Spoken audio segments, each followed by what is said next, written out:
The first thing I do when I start grading an image is I work with the luminance, making sure that my brightest areas are as bright as they should be and the dark areas hit just where they should be. The reason I do this is that in an RGB or red, green, and blue color space, the brighter you make an image, the less saturated it appears, and the darker an image, the more saturated it appears.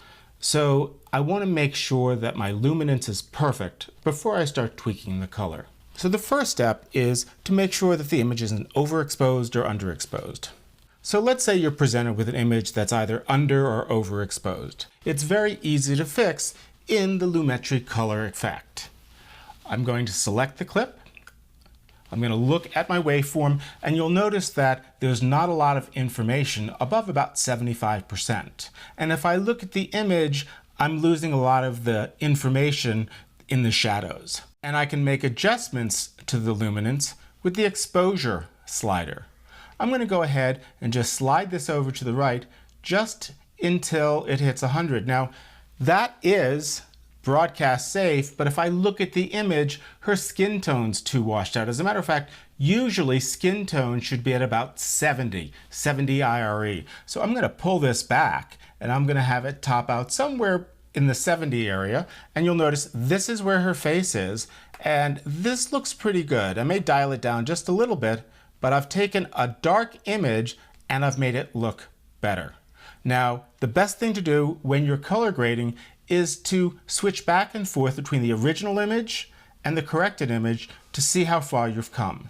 So I can go over here to this little checkbox in the upper right-hand corner.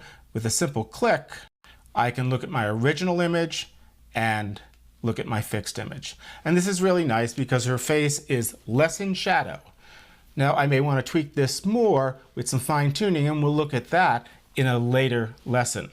Now, what if you're presented with an image that's too bright? Well, it's the same solution, just the other way. If we look at our waveform, we can see we're hitting 100, but our blacks are nowhere near where they should be because they're at around 10. So I'm going to, again, go back to the exposure adjustment, pull down my luminance,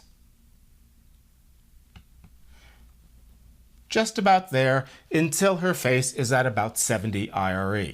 Once again, we look at the before and we look at the after.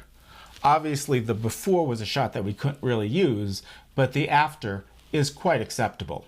Now, in addition to working with luminance, I also work with the contrast of an image.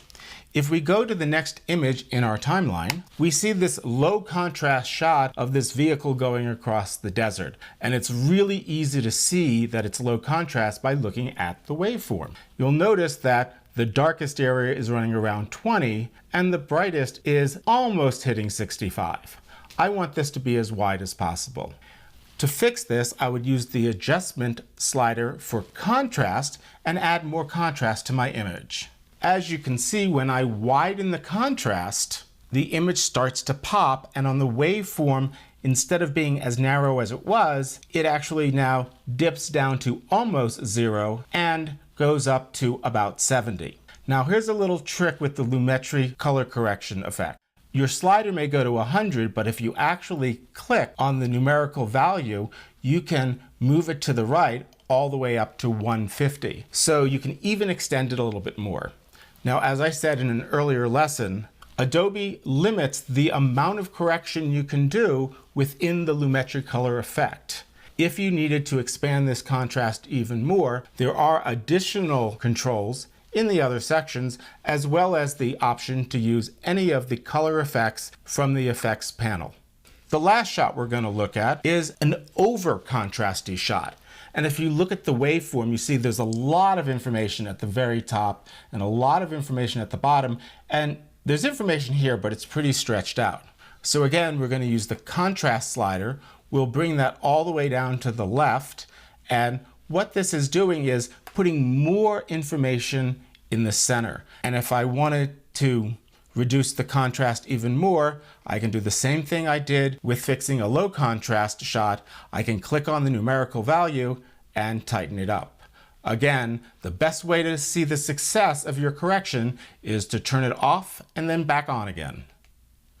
So that really shows me no detail in my shadows. It just feels kind of crunched. There's no information in the blacks. The whites are just kind of muddy. So with a simple fix, I can see a much greater dynamic range. Now you notice I use this checkbox to enable and disable my correction. But one thing I usually do when I'm color correcting is once I've done all my corrections and I want to see what the original looks like, I'll load the original inside my source monitor by simply pressing the F key, and that's going to match frame to the original clip. So now I can see on the left side the before and the right side after. And we'll do it just one more time with our vehicle shot, F to match frame, and as you can see, the image on the left doesn't pop, but the image on the right does.